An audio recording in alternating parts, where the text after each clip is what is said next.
Well, hello from Swansea again. This is Paul. We're going through the book of Ephesians. This is, I think it may be a little short one, but we'll see. We're in chapter 5, and it's verse 15, about living in the Spirit's power, really. I want to remind us of the book of Ephesians. In the beginning, we had the blessing coming in. If you imagine it like a funnel, right? You know, the shape of a funnel like that. Imagine God is unlimited and the funnel is limitation. That he came down with a place of limitation, you know. And so this he's outpouring his blessing over years. And of course, you know, he doesn't waste anything, God.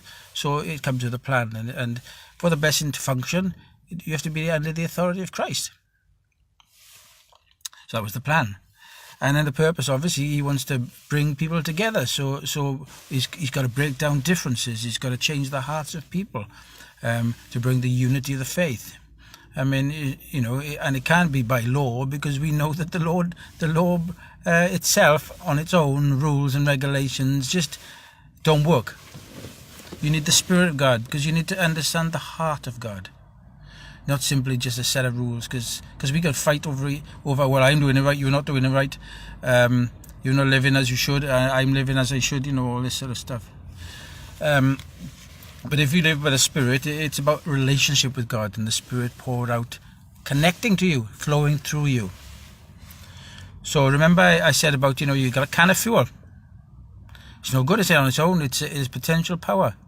But as you pour it into the tank, the engine of the car, and you turn the engine on, there's combustion, there's a connection. There's a connection between the power source and the engine. And it starts to move through the engine, flow through the engine, and gathering momentum. You know, all the parts connecting together, will start working together with the oil flowing around the engine like the Spirit of God moving between the parts.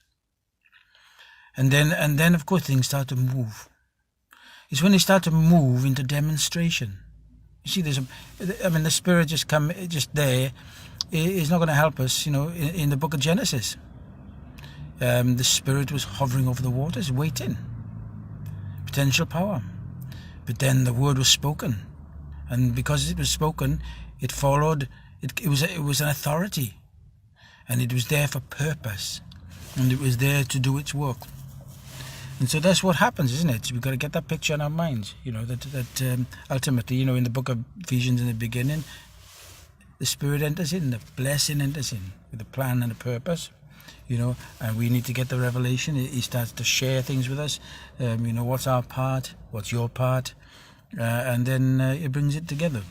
You know, and although we live by rules and organization, that's not the most important. The most important is that we're connected to the Spirit, in relationship to God, in the vine, because then we're able to move and fit together as a body. Anyway, we continue about being children of light, growing together, living in the light. We're living in the power, in demonstration. You know, we've got this revelation. We should have this revelation. Get it and start walking with it.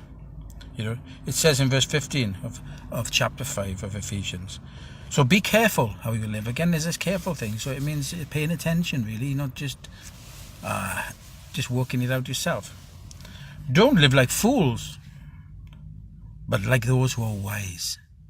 If you remember in the book of the beginning, the first chapter of Ephesians, it says that the blessing comes with all wisdom and understanding. So I said, be wise. It's wisdom. Wisdom leads you. It's like the staff. It says, make the most of every opportunity in evil days. Make the most of every door that God opens and every connection he makes.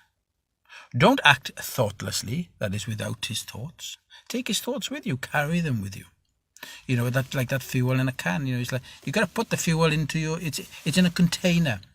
It's like the word is a container, and you pour it into the car tank, don't you?